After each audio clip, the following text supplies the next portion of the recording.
Hello again, Zach Wilson, Hood County Chess Club, and welcome back to our series on focal points. If you watched the first video, we focused in on the square G7 or G2 for white, and today we're going to be talking about the H7 square. And if you reverse the colors of this, of course, that would mean that black could be attacking the H2 focal point. If you don't know what a focal point is, I do encourage you to watch our first video on focal points. You'll see in the subject line focal point G7 or G2, talking about the pawn or square that's directly in front of the king in the kingside castled position. But today we're going to talk about H7, and we're going to use this as our example. And the idea is that this is attacked quite frequently in the castled position, and you can see why from the setup that I have here initially. Notice that the queen is only one move away from her starting position. And this bishop is also only one move away from its starting position. And yet both of them are already putting pressure on H7 after a single move. The knight here, of course, moved twice from its starting position. And since most of the time the knight comes here to F3, it's only one hop away before it's lending an aid in the attack. And so hopefully you can see here that in something like this, that would simply be checkmate, and whether you have either the knight or the bishop supporting the queen, that would be checkmate. And when in a game, when you're looking at this, typically what you're going to see is on F6 there's going to be a knight, and that knight is going to be defending the H7 square. So a lot of the strategies that come around attacking the H7 square is to remove the knight on F6. Okay, so let's move forward and look at one example here. This is a bishop sacrifice. I've simplified the position so that a lot of the pieces have been removed, but you can imagine that more pieces could be on the board and this would still take place. First thing I want to point out is this pawn on E5, which secures the F6 square. So one of the ideas here is that your pawn starting here on E would come out to E5 and eject the knight, and then give you access by removing that defender of the H7 square. So this just shows how that knight has been removed, but also how this pawn is going to be attacking two key squares, especially this one as a runaway square for the king. So the idea here, and I believe it first started off with Greco around the year 1609 or 1610. There's a wonderful book on the classic bishop sacrifice called Sacking the Citadel, and you can learn more about the classic bishop sacrifice or Greco's gift in our Attacking the King series. You can check out a video there. But the idea here is we simply sacrifice the bishop on H7. We're attacking this focal point in the king's position. And after the king accepts the sacrifice, you can see the knight is only one hop away and immediately attacks. Now, what's important to note here is that this bishop on its starting square is already defending this knight. Another common maneuver is to have the H-pawn come up and lend a hand to the knight as well. So in the book, Sacking the Citadel, close to 400 pages, it talks about a lot of options here. Of course, this king has multiple places it can go. You can see by the little green dots. If it decides to move out into the battlefield, there's a lot of different tactical motifs and strategies that go along with that. But for this short example, we're just going to do what most beginners would do, which is run and hide. So once run and hide has happened, the queen is only one move and she's already in. And notice that her and the knight are not only attacking the H7 focal point, but they have a secondary or auxiliary focal point over here on F7. And we'll do a different video that really highlights attacking the F7 square. But here we're going to see it used as a pivoting point.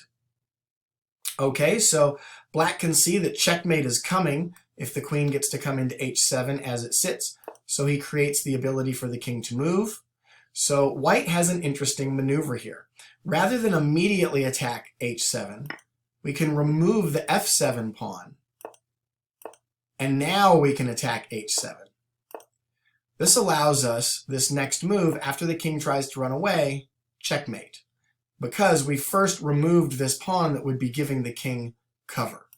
Of course, you do want to see that the queen is covering these squares and, of course, going through the king. The knight is covering this square, and then remember that pawn covering the runaway square.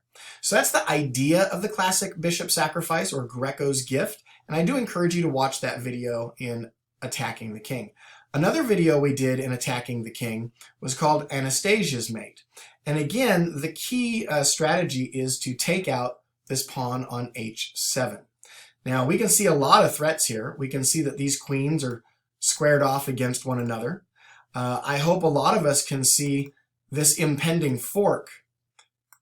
If the knight jumps here, hopefully you can tell that it's forking the king and the queen, so that's a royal fork. And hopefully you also notice that the rook has the ability to move over and attack h7 as well. So in Anastasia's Mate, the first thing that happens is the knight comes in attacking the king, forcing the king into the corner, but it's more than that. You'll notice the knight is covering both of these squares, and this pawn is in the way, so we have a sort of wall here. Okay, well, now that the king has moved, most beginners would see this fork and immediately capture this queen. Well, I think a better idea would be to follow Anastasia's Mate and sacrifice your queen on the focal point, h7. Once that occurs, the king has no choice but to take, and the rook delivers checkmate. So checkmate is obviously better than a queen, but if you can't find the mate, a queen is still a queen. So there you go. But this is focusing on the h7 square. Here we're going to infiltrate on the h7 square. And this is kind of a fun puzzle to pause the video and ask yourself, what would you do as white here? And if you pause the video, hopefully you found this wonderful move, queen to b1. And here's the idea. Right now, this rook is threatening to capture this rook. And because the queen has moved here, covering the h7 square, that's the possibility for a checkmate. So if black made the mistake of taking the free queen, white follows up with a game-winning checkmate. So what that means is that the black queen cannot capture the white queen. The white queen is poisoned. So what do we do here? Black's queen has still got to make sure that she's protecting this rook. Well, now we can move the rook here, and we're trying to create a deflection. We're trying to deflect someone away from the square of responsibility. We do have a great series in our tactics, great video in the tactics series about decoys and deflections. But here, what happens if the queen decides to take? Okay, let's find out.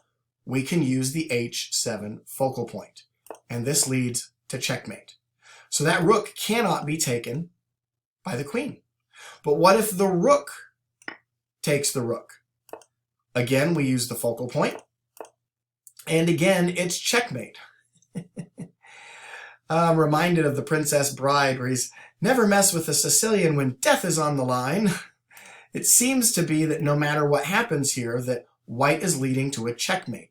And that is because we have this focal point on h7, where our knight and our queen are targeting. So this wonderful use of deflection here with the rook is really important. And so really the only other option is to not take the rook. And then what can we do? We can still use the focal point. And then it's checkmate through the use of this knight. And so we used a secondary focal point. Call it an auxiliary focal point, where we used h7 to maneuver them so we could use f7. So it's real important to note that focal points can be h7, g7, f7, in a fianchettoed position, g6. If the king is in the center, we could use e6, etc. So today we are focusing, however, on h7. Now, the threat has power. We all know Spider-Man, with great power comes great responsibility, and in chess, with great threats come great power. And so the threat here, again, is our focal point on h7. We can see the knight, we can see the queen, and much like the earlier example, we need to get rid of this knight on f6 that's protecting the h7 square. A great way to do that would be to simply take it out with this bishop. But our knight is in the way, so we have another tactical idea called a clearance sacrifice. We're going to clear that piece out of the way, and we're sacrificing it. It's attacking the queen it's attacking this knight. So black has to respond to this knight. And he can't take it out with its knight because this knight needs to protect h7. If the knight on f6 were to capture, then the queen comes in, checkmate, game's over. So instead, they capture with the pawn. Now the knight has been removed. So the queen cannot capture this bishop because if she does, in comes the checkmate on the focal point. So the threat of the checkmate on this focal point, it's the threat that's greater than its execution. So black has to respond in a different way. Tries to defend. Didn't seem to do much except lure the queen here so that it can be attacked. However, white has some tricks up its sleeve. Simply sacrificing the queen. What this is going to do is decoy or deflect this pawn, which now allows a check. A block, we take a queen, and now if we look at it, black only has 4 pieces, and this bishop is about to fall. And white has 5 pieces, and this rook is pinned. So black is in serious danger here. So white used the threat of the checkmate on the focal point h7 to gain a material and positional advantage. But what about a mating attack? So again, I encourage you to pause the video and see if you can find the mating attack and the win here. And hopefully you found that since we are talking about the focal point on h7, hopefully you saw the bishop sacrifice. Attacks the king. Queen comes in with a single maneuver. And now what would you do here? Simply push the pawn to g6. The pawn is now covering, and the queen is 1 move away from checkmate. Creates a runaway square, check, check, and mate. Very much like the similar example, earlier example. So the last thoughts I'll leave you with is when you look at the starting position, and we see the h7 square, we can plot our attack pretty easily. We know that we want our bishop to come out to d3 and attack. We know that we want our queen to come out to h5 and attack. We know that we want our knight to go to f3 and be 1 move away from g5 to attack. We also know that this pawn on the h-file could simply move and eventually maybe capture something, which would reveal the opportunity for this rook, if we have not castled here, to also attack h7. You'll notice that the g5 square is a key square for the knight, and that this bishop doesn't even have to move to lend aid. And so, very simply, if we just made some interesting moves, please don't judge the opening theory here. It's just an idea to show you how quickly bishop's in position, knight is in position, and then here we just refuse to castle and we start pushing our pawn. All of our pieces are being moved on purpose with the focal point h7 in mind. Well, remember, you are what you repeat. I encourage you to watch this video again. Practice these positions over the board with a friend until they start to present themselves in your next game.